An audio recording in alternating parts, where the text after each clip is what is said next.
Hello everyone and welcome to the live stream. I hope that you are all doing good tonight. We are going to be talking about some topics I've discussed in the past in some previous videos, some more follow-ups to those topics.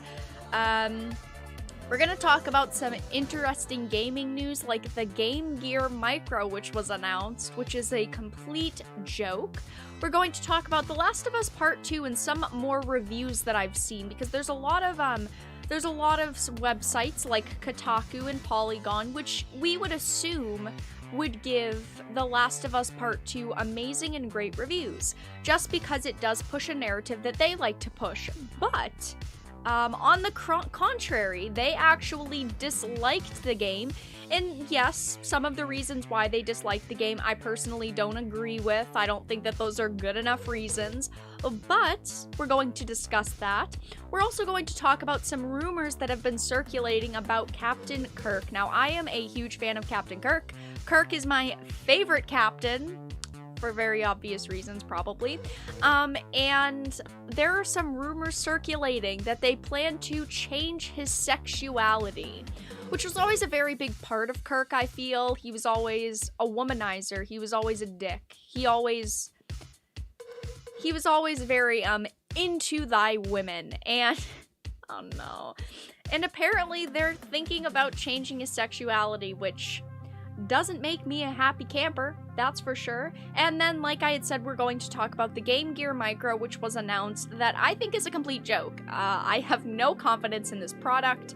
It is a cheap gimmick that they're going with the micro theme, you know, calling it, oh, we're doing a micro console, it's not a mini, it's so different, when they're basically just copying Nintendo, because in 2005, Nintendo made a Game Boy Micro. Yeah, how many of you guys have been playing your Game Boy Micros lately?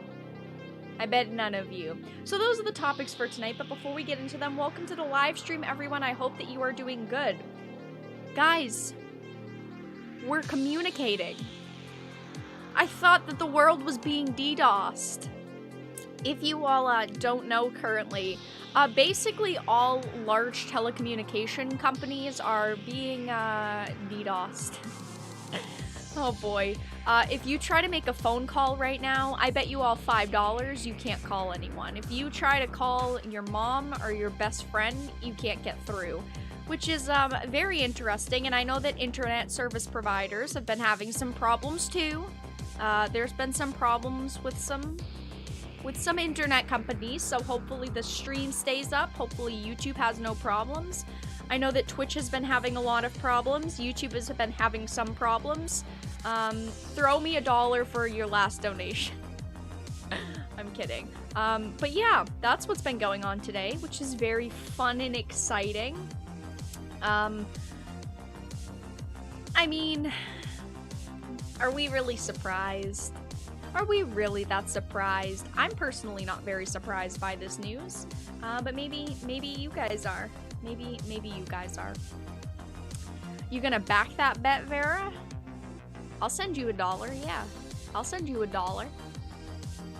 Did I say $5? I think I said $1. You know what? I'll send you $1. My phone was freaking out. I got the messages. Yeah, there's been a lot going on today. Today's just been a very crazy day for a lot of people. But we will get into the topics in just a moment. I thought that I would chat with you all before we get started. Hey Vera, are you surprised? No, I'm not. I know, you're making fun of me because I repeat things. It's just the way that it is. It's just the way that it is. It's just the way that it is. Okay, I'm done. I'm done being sarcastic.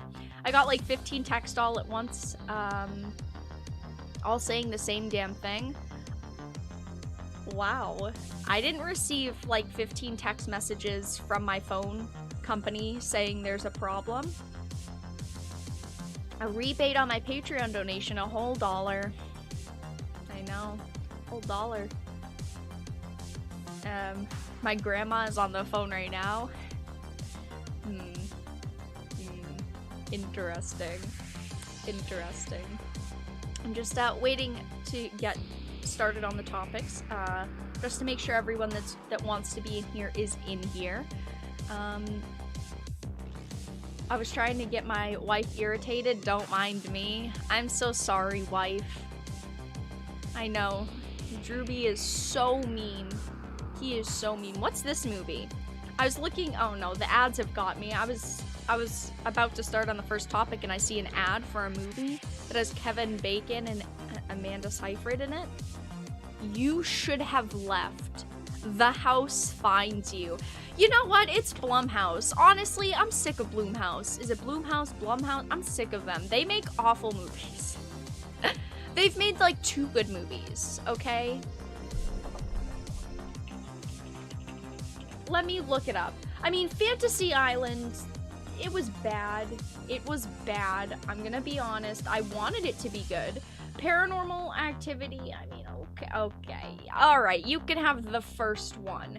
Sinister's really good. The Purge is good. But what are all of these other movies? They're all just bad. They're all just, you know, Blumhouse, you've fallen off the map, that's for sure. We are also going to talk about movies which have been delayed due to the coronavirus and movies that have recently gotten updated release dates, which is also, it's going to take a couple of minutes to go through, but we're going to read through a lot of them. I know in my last live stream yesterday, I had kind of touched on some of the movies and their new release dates, but I thought that we could just go through a comprehensive list, because yesterday I mainly discussed the Marvel movies.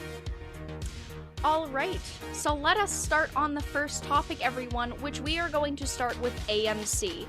I've covered AMC pretty thoroughly over the past couple of months since the beginning of the coronavirus started, just because we knew that the movie industry was going to get a hit. We knew that the movie industry was possibly going to not come out of this, and a lot of theaters are now admitting that they've taken huge losses and that they may not be able to stay open. And I've talked about how an AMC, I think it was like an executive or a CEO of AMC had made a statement saying about 2 months ago, maybe a month and a half ago, that they were already reporting $1 billion loss. But those losses have gotten even larger now, which is a little bit surprising to hear the timing of. Morse code modem with the extra. I will check the donations in just a second. It's a little bit surprising to hear the losses now, because I know a lot of movie theaters are starting to be able to reopen. A lot of them are slowly but surely able to put their employees back in place, make sure that that's all set up, because I know a lot of companies right now can reopen, but they're not reopening because they're missing employees. And movies are not starting to come back out yet, but we are approaching new movie releases. I think that a lot of larger releases start coming out again at the end of July, I want to say. So we're about a month away from larger releases coming back out in theaters, not going on directly to on-demand, and you're able to go back to the theaters to see them. Let me log in to donations very quickly. Also, I hope that alright, music is kind of loud. I was just about to ask if the music is good or not, because on my end, it's extremely loud and I had to turn it down quite a lot. Alright, I just turned the music down quite a bit. Thank you for the donations. Rebate for Drewby. $5 donation, and can you buy that Morse code modem with the extra? Thank you so much for the donation. I do appreciate it. If you all want to donate, please consider donating via PayPal. The link is in the description of the live stream. I've been having some problems with Streamlabs, which is why Streamlabs is not currently linked in the description. But thanks for the donation. I do appreciate it. Alright. Make sure everything's set up. Make sure everything's set up. Alright, we're good. Is the volume better? Farah, music loud. I turned the music down though. I did turn the music down. So, is it better or is it not? That's the question. That's the question. Is it better or is it not? Another notch. Alright, I just turned it down. Hopefully the music's good. Let me know. Maybe I should just restart the topic. Yeah, I don't know. Good now? Well, I turned it down even more. Still, okay, I don't know if you guys are joking or not, but please, please help me out. Is the music good or not? A bit more down, please. Oh, okay, it is so, it's gonna be, alright. There you go. That is the quietest I can go before all of my settings are at 0, my friends.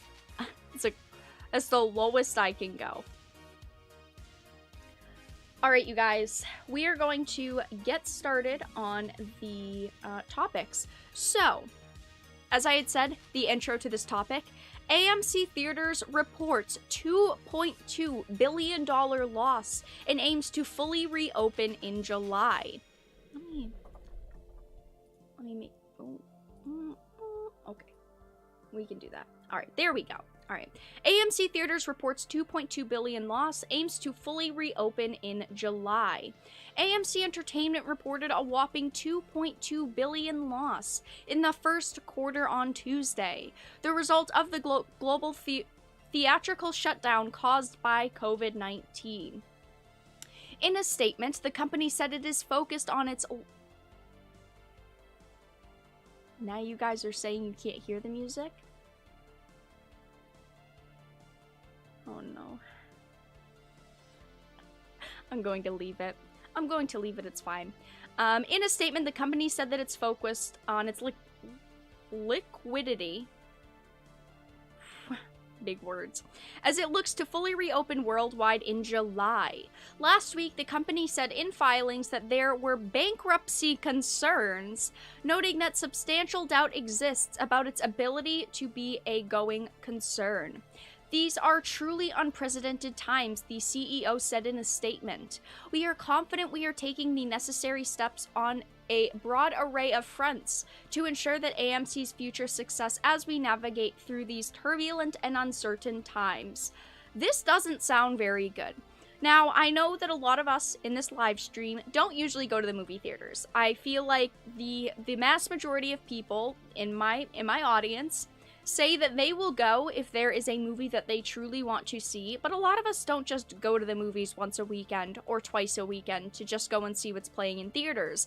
I know myself personally, I am very specific on what I go and spend money on, just because I feel a lot of the times movies don't warrant $15 a ticket. You know, in my area, it's $10 to $15 a ticket. Never mind if someone else goes with you, never mind if you want snacks and food and all of those fun things, and kind of the things that boost the experience of going to the movie theater. I personally would rather save my money and maybe buy a Blu-ray copy of it and own it forever after a $25 purchase.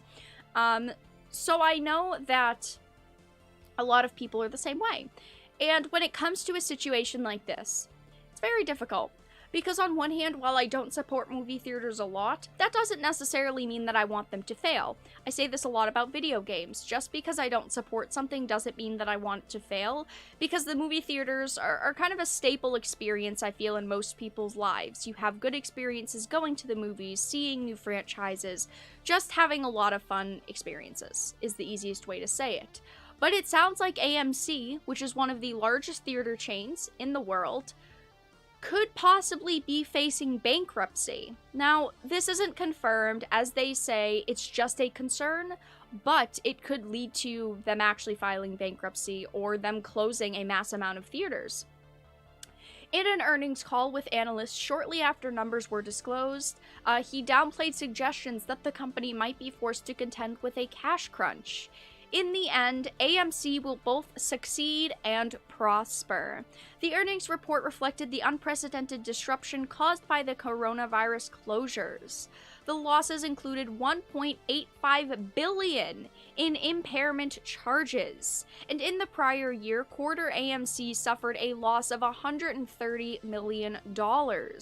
Adjusted net losses per share was $2.22. revenue topped out at $941.5 million, down from $1.2 billion in the prior year quarter. Wall Street was expecting losses of $1.44 per share and revenues of $947 million. And in his remarks with analysts and investors, he noted that the theater business has been hit by a tsunami of public health and economic catastrophes. That's also another very big thing that theaters and also consumers have to consider, is in July, let's say a lot of theaters are starting to reopen, movies are starting to come back out. That doesn't necessarily mean that it will all go back to normal. So first of all, I'm sure most theaters are going to have a thing that says you have to sit one chair away from each other or 2 chairs away from each other. Therefore, you're splitting the screening numbers in half. With the ticket costs most likely being the same as they were before the pandemic, but you're slashing your numbers 50% right there. And you also just have to consider, are people going to feel comfortable going back to the movies? Because yes, while I wouldn't care, I would still go to the movie theater if I really wanted to see a movie. A lot of people are going to go, I'm not comfortable with that. We're still in a pandemic. People are still sick, and you have to sit 6 feet away from someone. You're also going to be forcing people to wear masks. I wouldn't want to do that. I would not want to go and sit and watch a 2, maybe 3-hour movie and have to wear a mask the whole entire time. It would be extremely uncomfortable, and I would much rather do it in my own home and feel comfortable where I am watching the movie. So even though they're saying we expect to come out of this and to prosper, who really knows? Because this is them assuming that things are going to go right back to normal and they're going to be okay and nothing's going to be wrong and people are just going to go back to the movies and spend $15 a ticket and sit 5 feet away or 6 feet away from each other. Whoa, Nelly, there has been a lot of change, he continued. Cataclysmic change. He said that AMC expects that the business will gradually return this summer when blockbusters such as Tenet and Mulan come out on July 17th and July 24th. There has been some question about whether or not those movies will move forward if major markets such as the New York City ones remain closed, but he suggested that the films were on track to make their release dates. Honestly, I'm worried for AMC. AMC, I know, is one of the largest movie chains, one of the largest theater chains, I guess I should say, and this article is a few days old, and I do want to preface that and say that, because they're saying that Tenet and Mulan are supposed to come out on July 17th and July 24th, and both of those movies actually got pushed back again.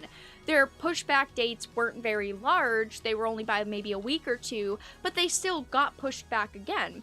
I thought that we could also read through the list of movies which are delayed. I'm obviously not going to read through all of the movie delays, because these aren't final dates, these are their estimated dates of when they're going to come out, but I know that a lot of movies are getting pushed back yet again. I talked about Wonder Woman 1984 being pushed back for a 3rd time. We talked about Tenet, Godzilla vs. Kong, but I thought that we could read through a few of them. So there's A Quiet Place Part 2, moved from March 6th, 2020 to September 4th, 2020. Let me make this a tad larger. We have Antlers. That was actually a movie that I was fairly excited for. April 17th to be decided. The Batman from June 25th, 2021 to October 1st, 2021. Black Widow, May 11th, 2020 to November 6th, 2020. We have Candyman, June 12th, 2020 to September 25th. This is another one, Doctor Strange in the Multiverse of Madness. It was supposed to come out May 7th, 2021, so in about a year, but it was moved to March 25th, 2022. Dungeons and Dragons. This was something that wasn't fully announced, that I believe was leaked, and then now they're already moving the date back. November 19th, 2021 to May 27th, 2022. We have The Eternals, was supposed to come out in November. Now it's coming out in February 2021. F9, it was supposed to come out May 22nd to April 2nd, 2021. I mean, as you guys can see, there are quite a lot of movies. This one is one that really hurts.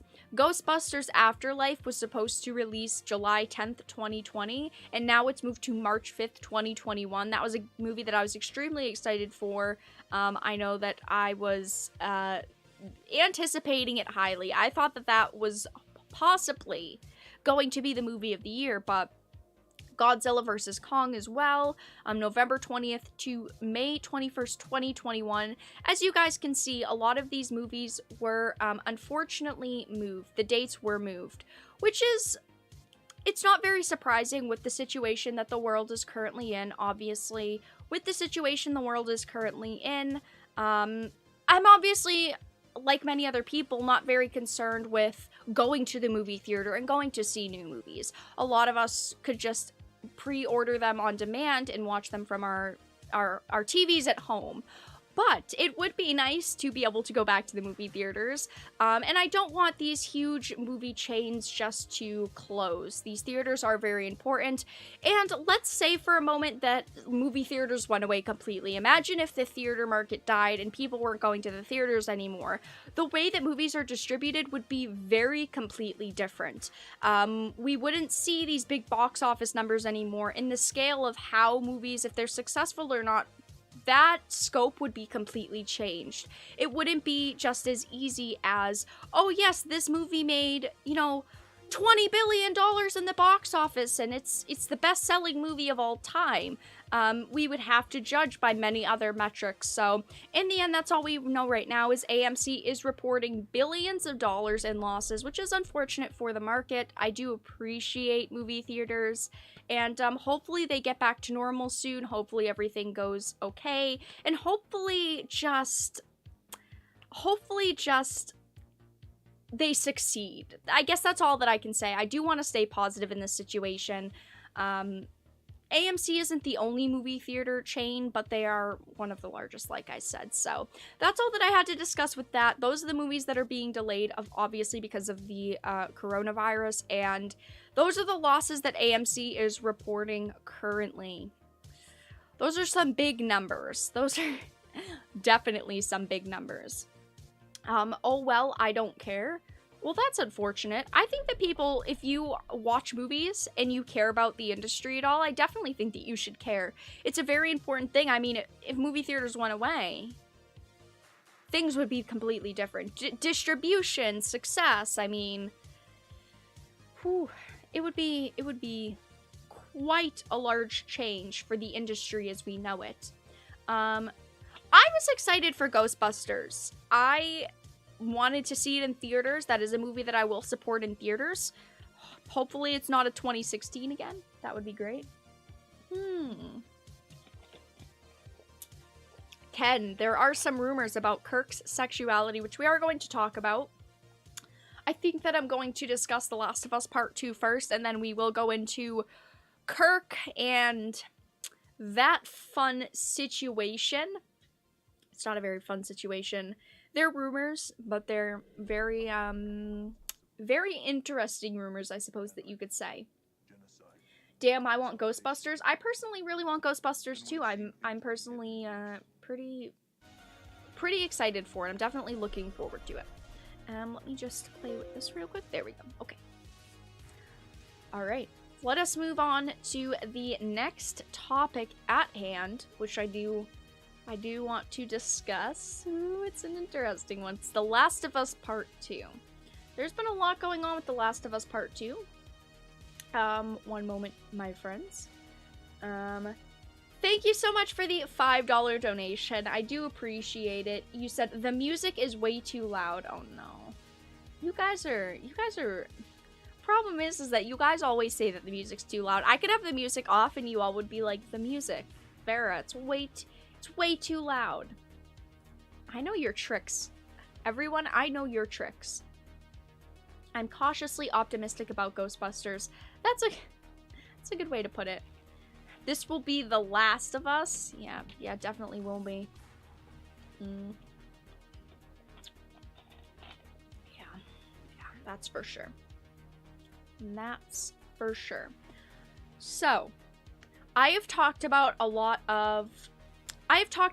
about The Last of Us Part 2, and in my last video, I had talked about the first impressions that the game was getting from reviewers of all different websites of all different sizes, and it was overwhelmingly positive. But a big problem that I had was the fact that first of all, reviewers couldn't discuss specific details from the story, plus they couldn't talk about, like, the last 12 hours of the game. Now, Forbes had actually written an article on this, so if you all do want the link to that, I can put it in chat, but I was shocked to find out that sites like Kotaku and Polygon actually didn't like the game, and they are actually giving the game, you know, not a very low rating, but still, not the praises that I was expecting, because they're SJW rag sheets, let's be honest, and the game has narratives that they continuously love to push. So the fact that these other sites, suspiciously small sites, may I add to that, are giving it such a high rating is, definitely suspicious. So I thought that we could read through the Polygon and the Kotaku articles. They're very long, very in-depth articles, so unfortunately I will not be able to read all of it, but I do want to read some of it so you can all kind of get the general idea of how sites are feeling about The Last of Us Part 2, you know, namely Kotaku and Polygon.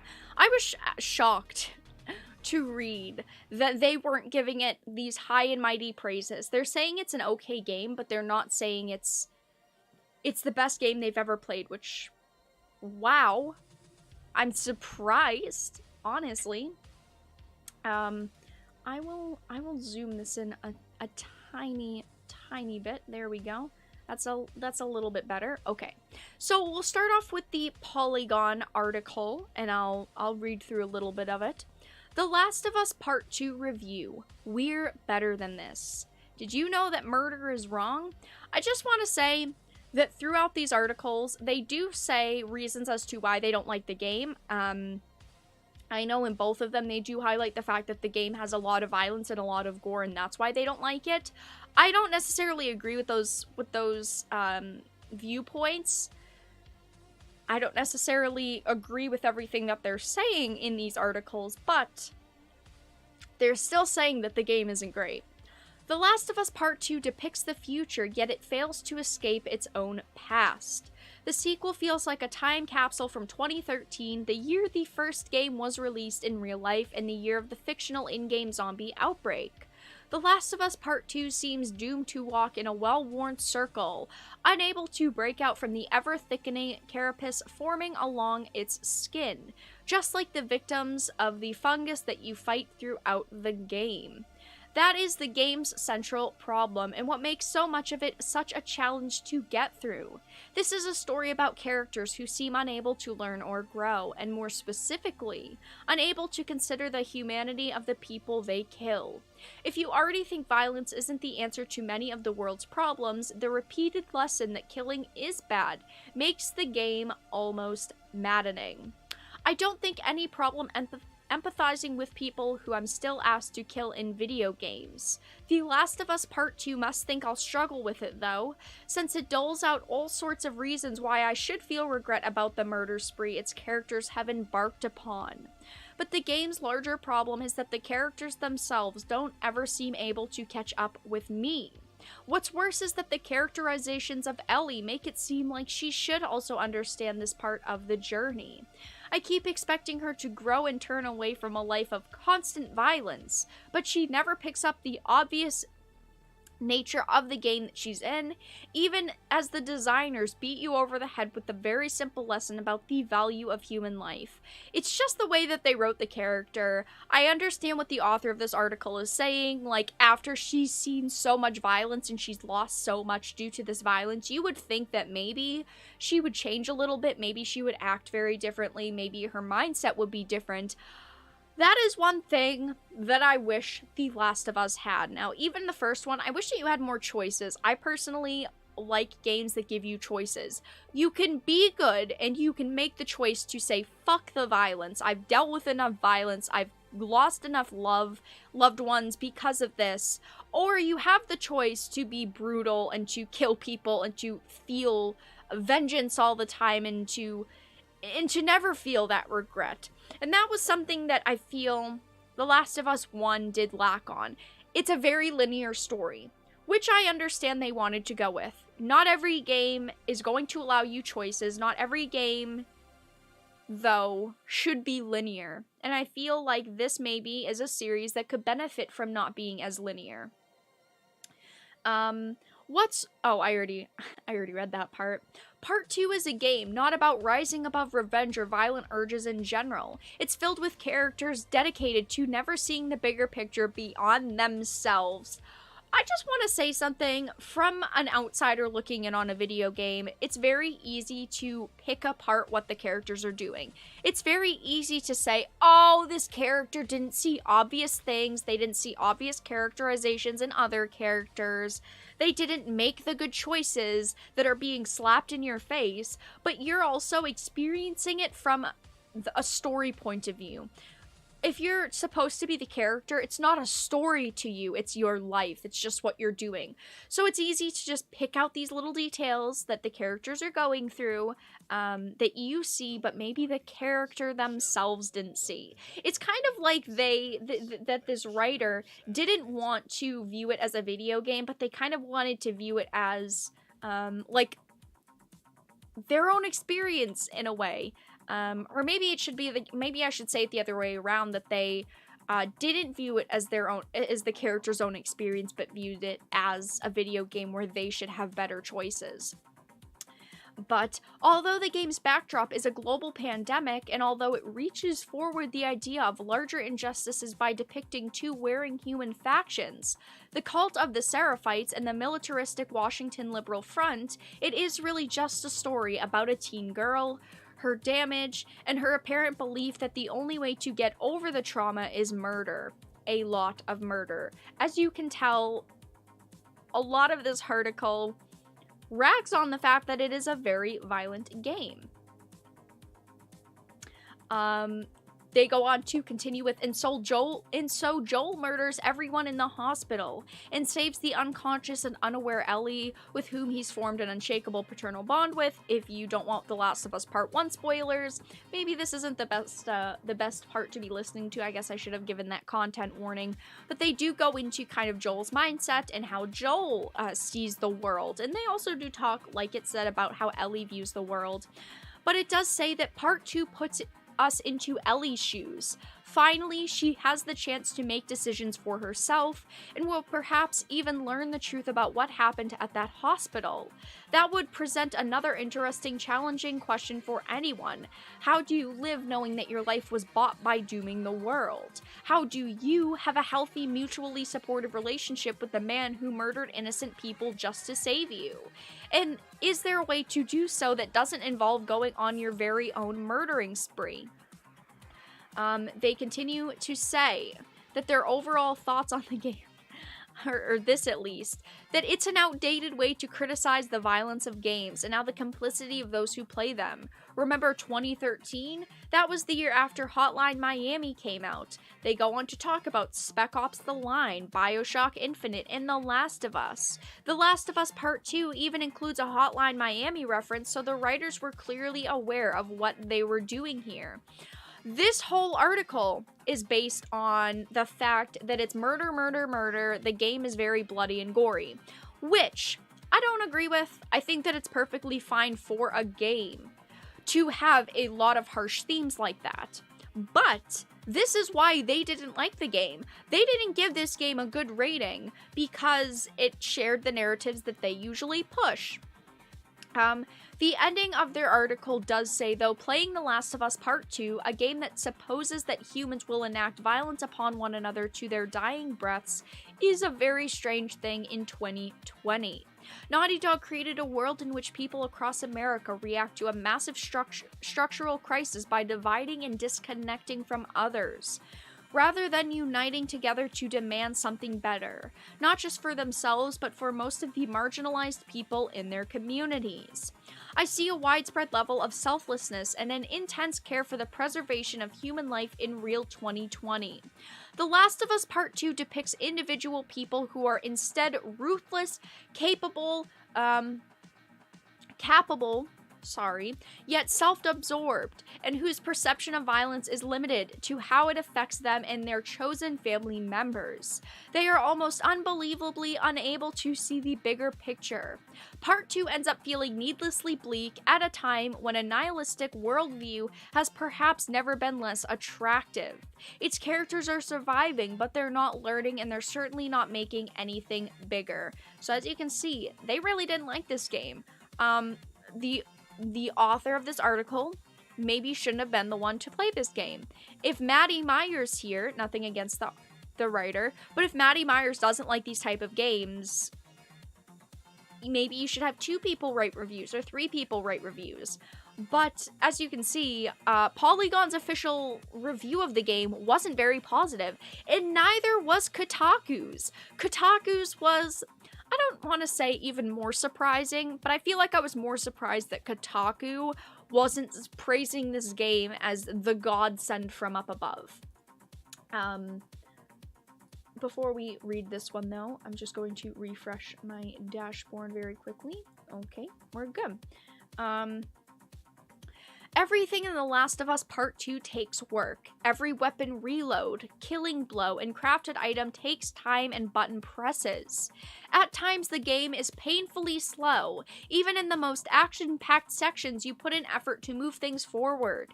You're paid for this work in a grim story and explicit violence. It can be exciting and beautiful, but mostly, I just felt like shit.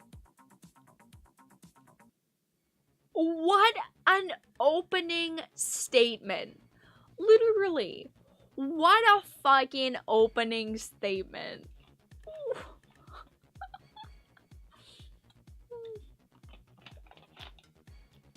Of course, they do go on to say what The Last of Us 2 is, when it is coming out, but as suggested by interviews with its creator and its own marketing, The Last of Us 2 is meant to feel very, very bad.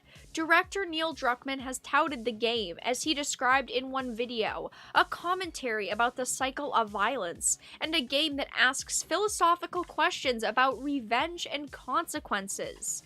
Pre-release marketing made it clear that the game would be divisively violent, difficult experience.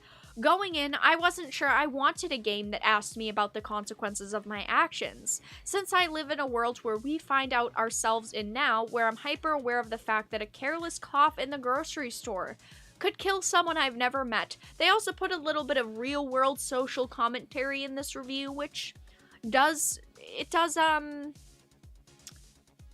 date it, I feel like. But my playthrough of The Last of Us Part 2 felt terrible to experience. Over the course of my 27 hours with the game, it grew to the point of feeling nearly unbearable. This wasn't because it asked me hard questions about my own capacity for harm or revenge, or pulled some Spec Ops The Line moralizing about video game violence. Despite Druckmann's promised philosophical questions, I never felt like the game asked me anything. Instead, it told me brutality, repeatedly and louder, until by the end I couldn't hear what I was trying to say at all. Characters make hideous, irredeemable choices over and over. Everybody suffers physically and emotionally in graphic detail. Joel in one, boys. This is all intended to prove a point, but the only point I got from the game was simply to be required to stare at violence, and play through violence, and then do that again, and some more, and again, and some more. They do talk about how, how the narrative lead had said, was talking about the combat.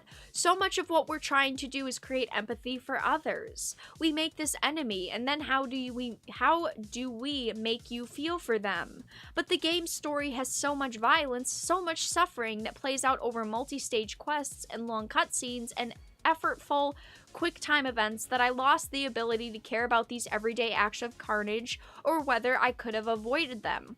So it does sound like, yes, they had a very lot of problems here. I'm going to read through their final closing statements, though. The Last of Us Part 2 didn't give me any moments like that. In the above quoted video, Druckmann says the core of the game is about these really intimate, intense relationships. Now, I bring this up not to quote the game's marketing, but to try to understand what people who made it thought they were doing.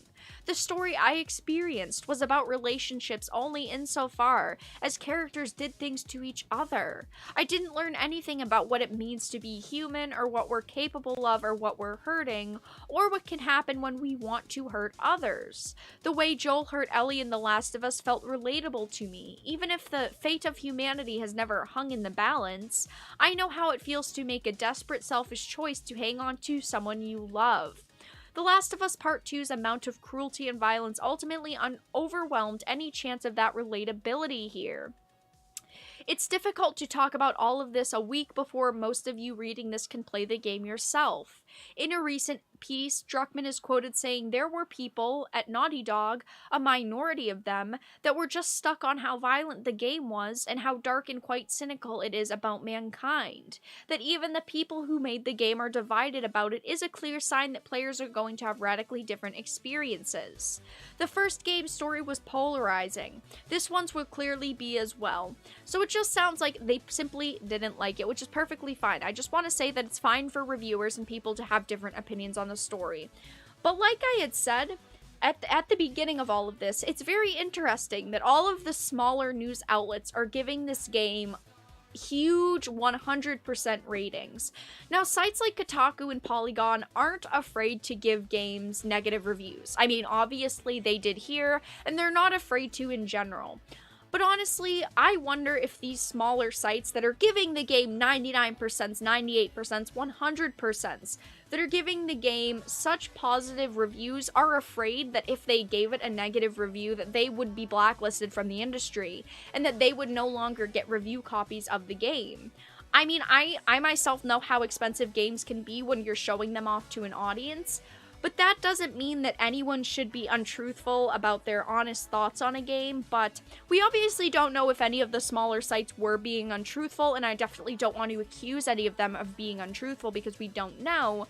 But there's a very big difference here, because a lot of the larger sites that usually would give these games amazing ratings are saying that they simply didn't like it. And it's hard to also judge because it's one writer. It's one journalist giving their thoughts on the game.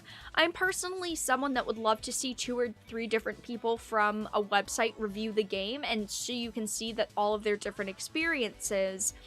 But with all of the 100% ratings that the game is getting, I honestly thought that it would be a very polarizing experience, that you'd have people on one end that would give it 100%, and then you'd have people on the other hand that would give it a 50 or a 60%.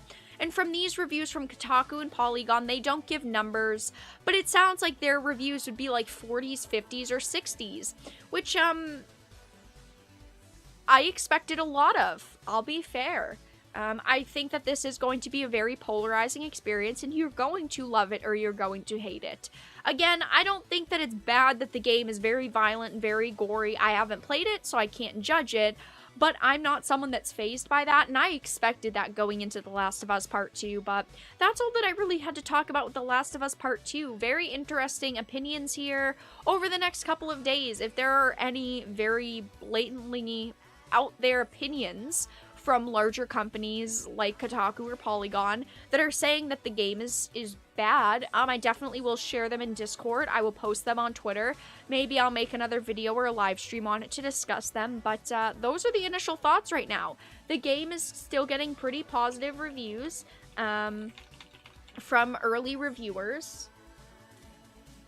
Right now it's sitting, Metascore is sitting at a 96% still, and there's still only 3 mixed reviews, and there's still 86 positive ones. Which, I want to say something.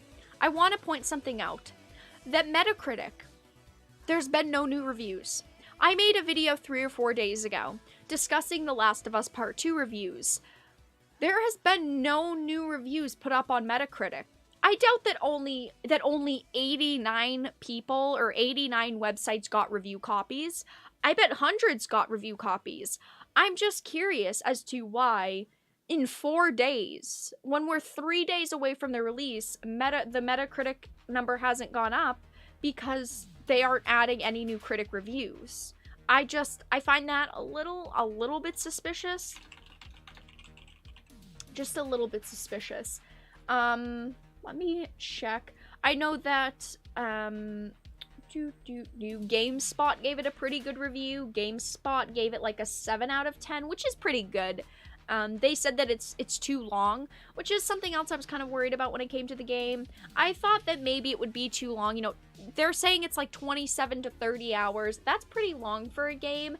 And while I do like longer games and I'd rather spend my money on a $60, 50-hour game, I still would rather it be a good experience. Like with Final Fantasy VII's remake, I thought that it was too long. I thought that there was just too much filler content, and the filler content wasn't impactful enough, but it was still a pretty good game overall. But that's all that I really had to talk about with The Last of Us Part 2. It's been a very interesting experience so far. I'm still not sure if I'm going to play it. I will let you all know probably tomorrow. Tomorrow I will put out a tweet and put it in Discord if I am going to live stream the game on Friday when it comes out. Because on one hand, I voiced my opinions on this. I want to give it a fair chance, and I do want to play it. But on the same hand, Naughty Dog's done a lot. A lot of developers have said a lot of interesting things. I'm just not ultimately sure if I want to support Naughty Dog at this point in time. But I may give it. I want to give it a fair chance. I wasn't sure if I wanted to at launch, but I will let you all know probably tomorrow. If The Last of Us Part 2 is too violent, just wait till they play 2077. I feel like this game can't be any more violent than something like Doom, honestly. I understand that it's a very different experience, because if you look at Doom, Doom isn't a very emotional experience. The Last of Us 2 is supposed to be very emotional, very heavy on the heart. But like, if you look at Doom, they're literally chainsawing demons in half. I mean, I wouldn't be surprised if Doom Guy has literally drained the blood from a demon and slurped on it in a slurp cup. I mean, there's violence, and then there's violence that causes you to feel emotional about it. There are some differences there. Good, that's what you should do. So, like I had said, on one hand, I don't want to support Naughty Dog. Naughty Dog, at this point, doesn't deserve my money in a way. They really don't deserve my money. With the way that they've treated employees, with how they've fired employees, with the way that they're handling their review process, with striking down content creators. It's a lot of negative things adding up. But, you know, I kind of view it as I could play it and live stream through it once, and then all of you guys could see your playthrough. And since this is a pretty story-heavy game, a lot of you may feel inclined to not purchase it. You may see it and not want to buy it, which could save hundreds of dollars or even thousands of dollars. I'm still not sure, but I will let you all know probably in the next couple of days. Pirate the game? No. I don't pirate games. I stand firmly on the fact that developers have had to put their time into it. There are developers that have had to put 80-hour weeks into a game, and just because I don't like maybe a CEO at a company or the PR team in a company doesn't mean I want to deprive those employees and those developers, because they don't get a say in a lot of things. They're just there to do their work. And if you pirate the game, you are basically saying fuck you to that whole team. And even though I don't like what Naughty Dog's doing right now, I don't want to deprive those developers. So yeah. You shouldn't care about the company and what's going on there. 100% you should. You should definitely. When people are getting fired for a company for voicing their opinions, that's not okay. When a company is literally striking down content creators for having an opinion and talking about public information, you should definitely take that into consideration when purchasing a product.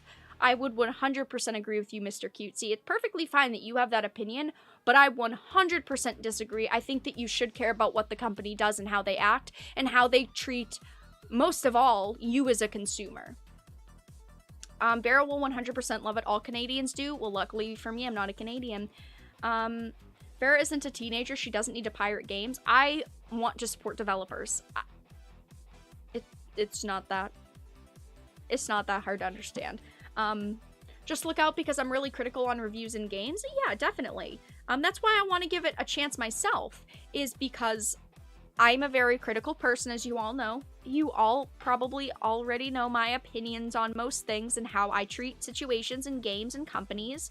And I do think that, yes, my opinion on this game could be beneficial to some of you guys. Definitely. But you don't even know those people, just talk with your wallet? So you're saying, wait. So you're saying, don't think about what a company does. Just buy the game, but speak with your wallet.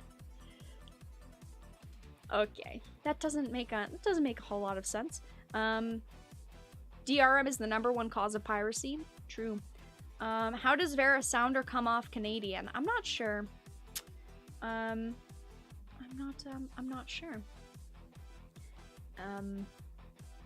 But yeah, I've voiced my opinions pretty thoroughly on it, so I think that we're going to move on to the next topic of the night, you guys. I have not bought Cyberpunk 2077 yet, but I do obviously have it on a list. I'm just waiting to see if they're going to release any other editions, like a digital deluxe edition or a special edition. That's why I'm personally just waiting to see what other editions they release, but I am going to purchase it, and I am going to play it. It's a game that I am extremely excited for. As I think a lot of you guys are. Cyberpunk 2077 is, I don't want to say the game of the year, but the game of the year.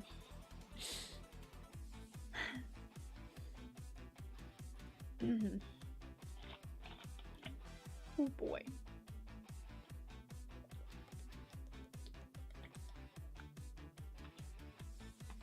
I actually agree with pirating games. To each their own. Everyone is allowed to have their own opinions, but I don't pirate games. If I'm going to spend time on it and play it, I'm going to buy it and support it for sure. Cyberpunk for PlayStation or Xbox, I'm going to buy it for PC. I am going to support GOG.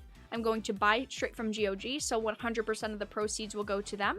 And I may end up purchasing it on my Xbox. I do want an Xbox copy, but at launch it will be a PC copy for me. I'm 90% sure.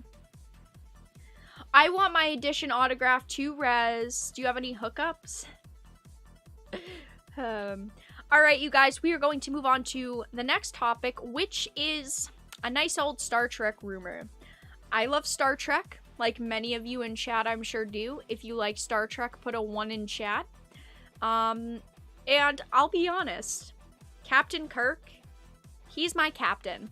I love Captain Kirk. I've always loved James T. Kirk. He is just an amazing character. But I think that once you've watched even one episode of Star Trek with him in it, you understand his sexuality. You understand him as that type of character. I mean, at one point, Kirk held a record for most on-screen kisses from an actor.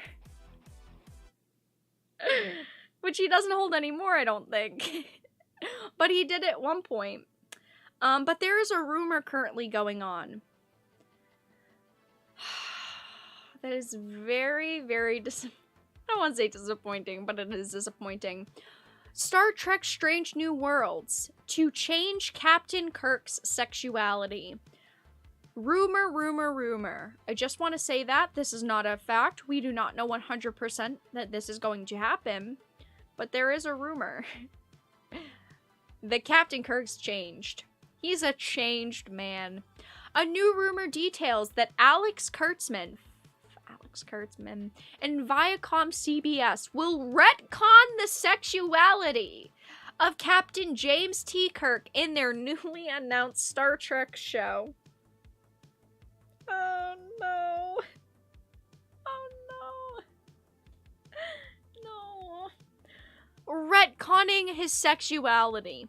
We've heard about a lot of retcons for a lot of different things.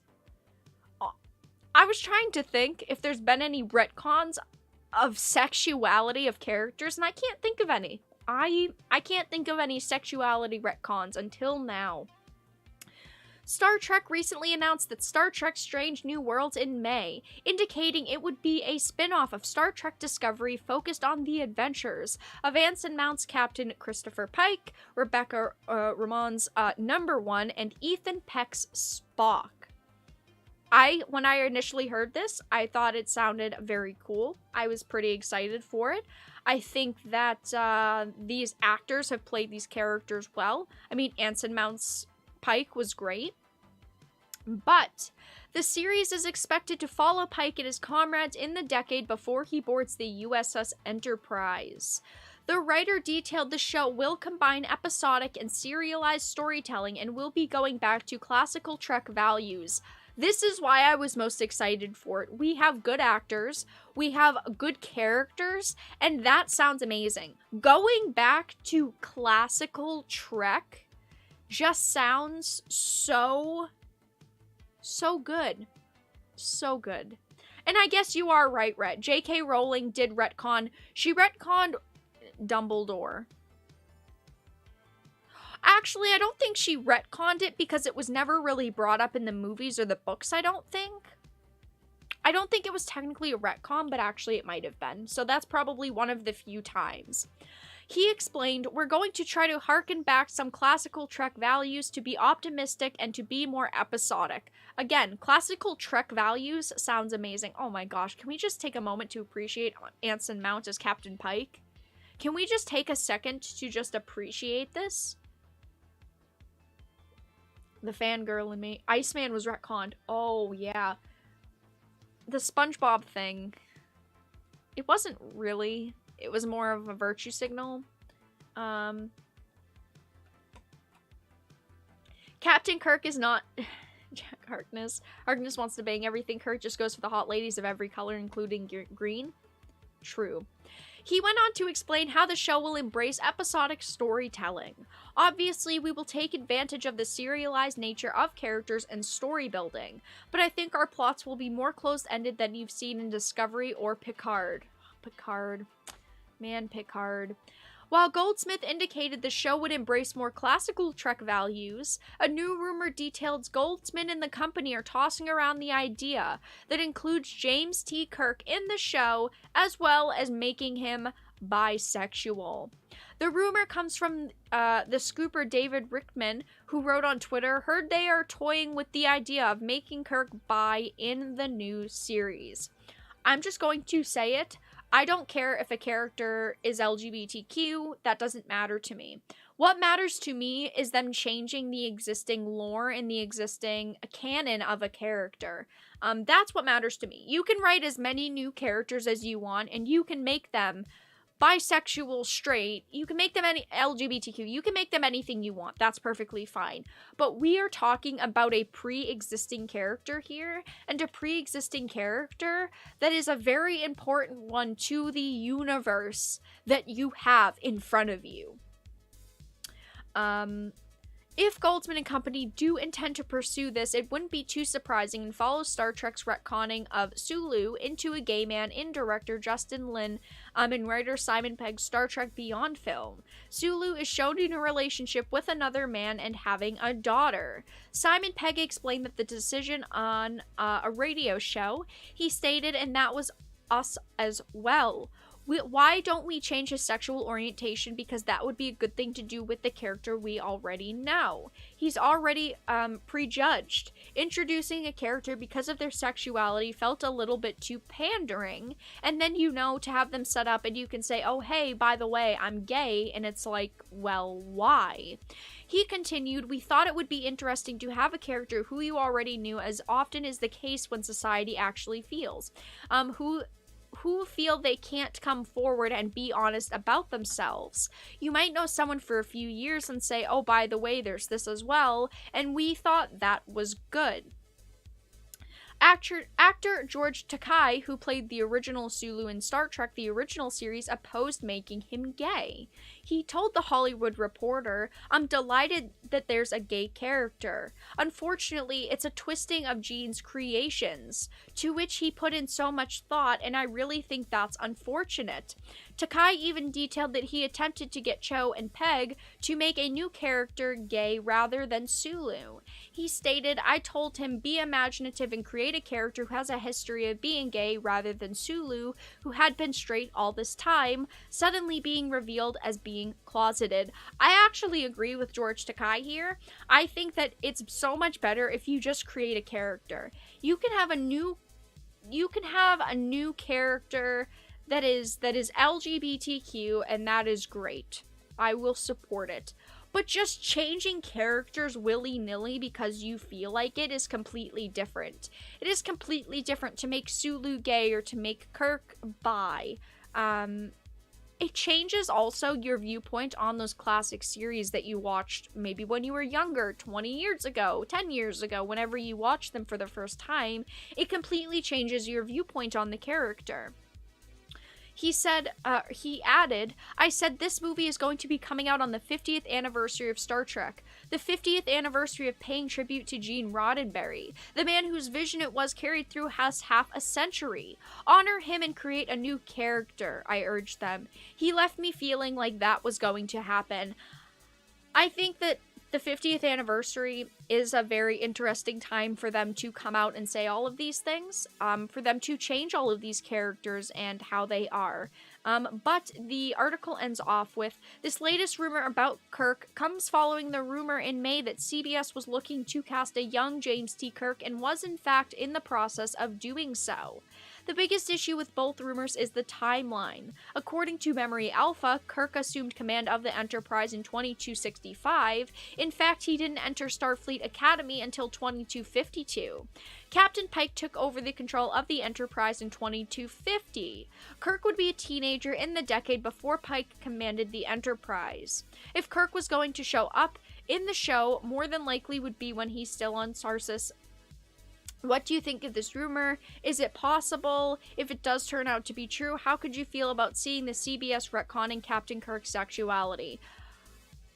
I think that I've voiced my opinions pretty thoroughly on this. I don't like this change. I don't think that you should just change characters because you can. I think that you should have to, I guess no one has to because they own the rights, but I think that they should stick to the original character and respect that original character and Gene Roddenberry's original vision and just make a new character. I think it's perfectly fine to make a character that you could make a character. How about this? How about you make a crew member?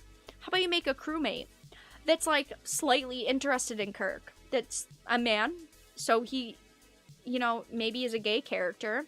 And then he makes advances towards Kirk. He flirts with him pretty frequently. He's always making remarks towards him. And maybe Kirk flirts back a little bit. I don't think that that's a bad way to do it. But if they're just instantly going to put Kirk in a relationship, in a gay relationship or something, I don't think that that's the way to do it.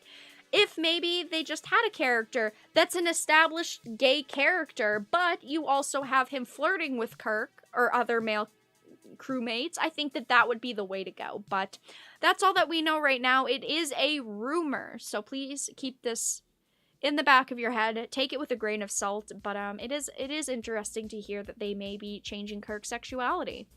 My disappointment is high and my day has been ruined. Not really, but I really hope that they respect the character in Gene Roddenberry and his creations. I just don't think that should be so much to ask for, honestly. I really don't. I think that shouldn't be much to ask for. But apparently, my friends, it is quite a lot to ask for. Beam me up, Scotty! China's now banning Kirk. Yeah, Kirk banning coming. They won't make new characters. They want to destroy what was made. True. Very true, Dreyloth. It's very disappointing to hear. It is. Star Trek is very boring. Wow. Okay.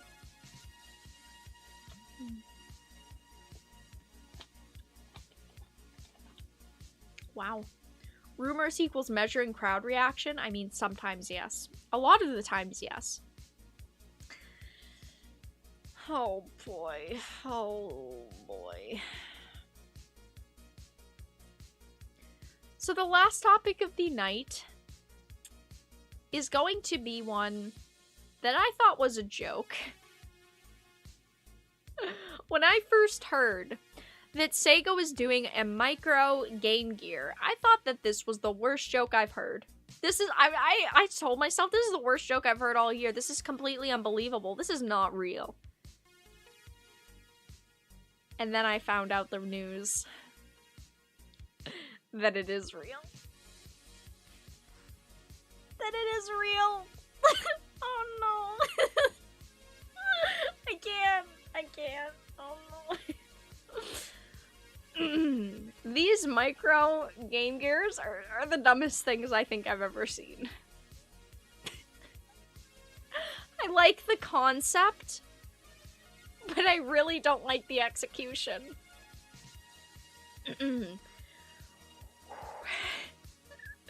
Sega announces Game Gear Micro, the strangest retro mini game device yet. It comes in 4 colors with 4 games on each handheld. Sega is reviving its 1990 handheld, the Game Gear, as a mini retro console for the company's 60th anniversary. The Sega Game Gear Micro will be released in Japan this October, and it may be the strangest of retro devices yet. This is my big problem with this whole thing, besides the size in the picture that I will show you guys, is what it has. Now, I have many retro consoles next to me, many of the minis. I have a Sega Genesis Mini right next to me. It has 40 games. It was $80. I have the PlayStation Classic from Sony. I have this, which has 20 games on it. This was $50. It came out at $100 and I purchased it at $50. These mini consoles, these mini Game Gears that are literally like this, like the size of one of my glasses rings, is about 4,980 yen, which is about $46. And there's 4 different colors. They have 4 games on them. What? They have only 4 games on them each. Now, I understand that they are trying to make it so you want to buy all 4. You have a red, you have a yellow, you have a black, you have a blue. I think that that is a very unique idea. Making it so there are a couple of different versions with maybe a couple of different games on them each, so you want to collect all of them or maybe you only want one. But to have a $50 console that is tiny with 4 games on it, that is such a cash grab. So I'm going to show you them.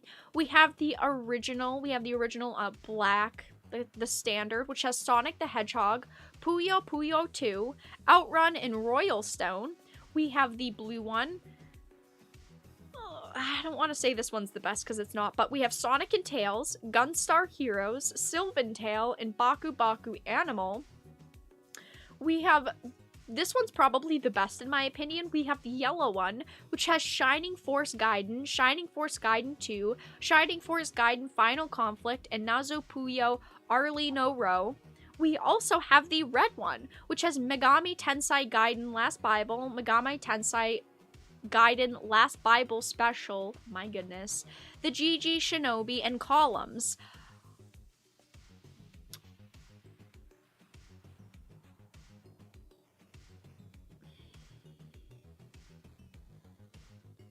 So you're telling me you want me to buy for $200 4 Game Gear Minis and get 16 games. 16 games out of $200 if you really wanted to. And a big problem here, as you all can suspect, is because there is 4 different ones, obviously 1 or 2 of them are going to sell way better than the other 2, so they're going to be extremely hard to find and the prices are going to be jacked up on them. Playing those games on such a tiny screen will likely result in some eye strain, but Sega has a solution. They're also making the big window micro magnifying glass, a recreation of the big window released for the original Game Gear. They're literally having you upgrade something the size of, it's like a micro USB basically. This thing is tiny. It's like a micro SD chip. It's not that small. But they're having you upgrade such tiny equipment. How much is that going to be? We don't know how much that's going to be. They're expecting you to maybe spend $200 on consoles for 16 games. And then you have to upgrade it. You're going to have this small little box that's going to be this thick because you have attachments. You have like the magnifying glass, and then you're going to have the light on it. They haven't announced a light, but it's coming. I know it. They've got to milk it for all that it is. Getting your hands on the big window micro requires pre-ordering all 4 Game Gear units at the same store.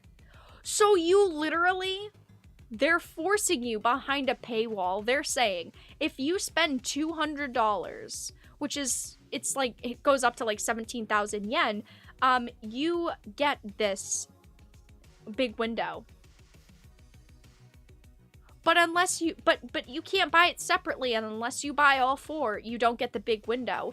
This is a disgusting cash grab.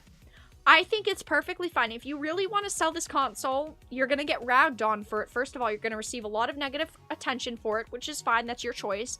But to put something, a piece of equipment that is that important for this item, behind a paywall, saying $200, give it up, is a little bit ridiculous in my opinion.